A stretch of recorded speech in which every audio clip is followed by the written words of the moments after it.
Ken Roczen, riding for Factory HRC Honda team.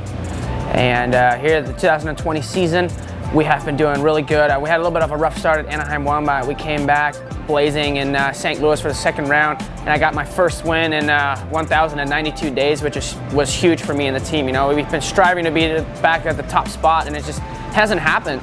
So finally getting that off our chest was unbelievable. Such a great feeling, a lot of emotions going on, and so that we put ourselves in a really good position for Anaheim 2, which was the third round, and came away with another second place finish, which was super solid for us. And we also have the red plate right now, which is another amazing feeling. You know, I'm very thankful to be able to be in this position with me and my team.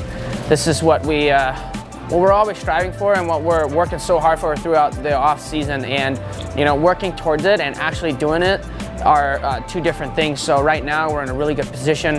I feel really comfortable out there, and for us it's important every single weekend just being there, you know, getting good starts, staying out of all the big trouble, and just keep our heads down. I don't want my highs to get too high, my lows to get too low, and I want to be ambitious every single weekend. And you know, we got to really eliminate the mistakes, because that most of the time is what hurts the overall championship hunt big time. So I think it's important to keep doing our thing. We're on a good route, and hopefully keep those red number plates.